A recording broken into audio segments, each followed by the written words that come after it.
Hello Searingtown, Mr. Duggar here, and today we're going to work on our hand bones puzzle activity.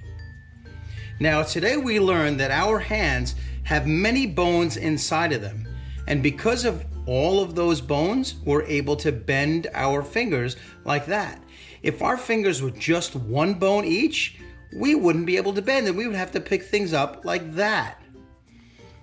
And our fingers, because they're able to bend, because the structure of our hands allows this bend, it allows them to function better. And remember, the function of our hands is to hold things and pick up things.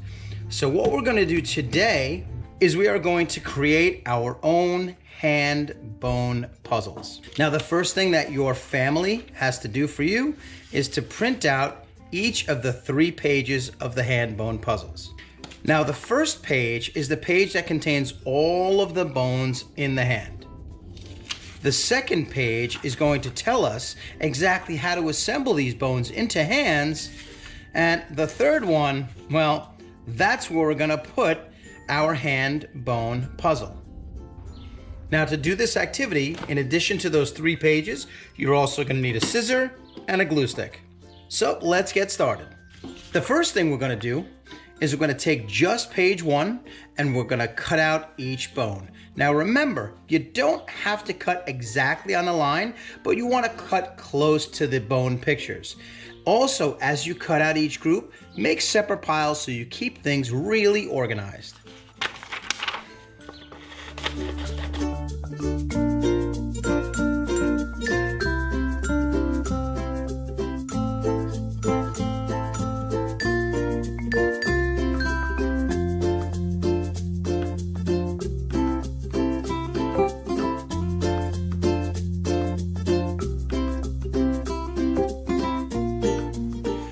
Okay, so we've cut out all of the bones, and what works for me is I usually keep the labels so I know this is group A, there are 2 of them.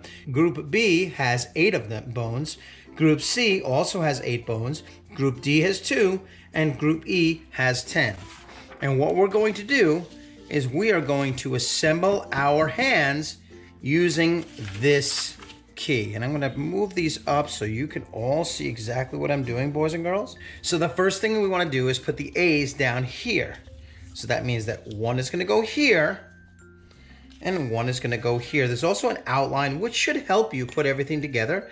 Put a little bit of glue and stick it on. Now, families, you can either put glue on the back of these or you can put it right on the bone puzzle itself.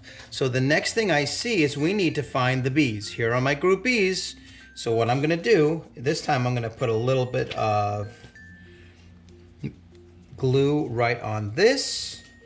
And remember, the B's only go on the 4 fingers. They do not go on the thumbs because our thumbs have different bones than the rest of our fingers. And we're going to do the same for the other side. Put a little glue on those 4. And you can see that our hand puzzles are really starting to come together. So now we're on to Group C. Now there are 8 of Group C, and here I can see that the Group C's go on every finger again, except for the thumb.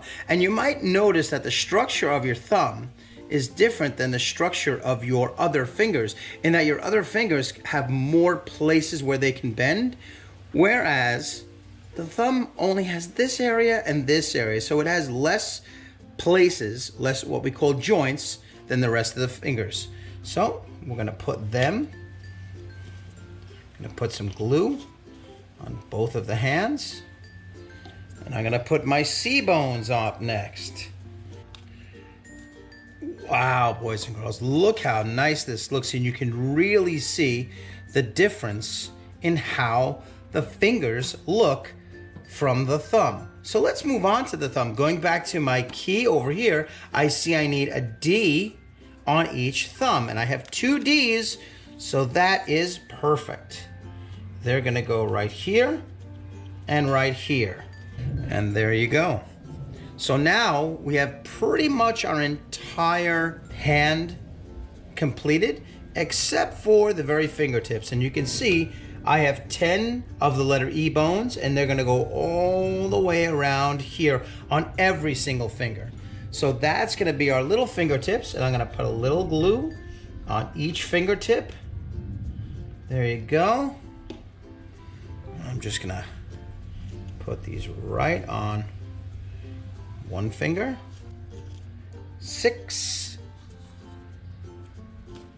7, 9, and of course 10. So at this point, boys and girls, families, you should have used all your bones. Everything's in here.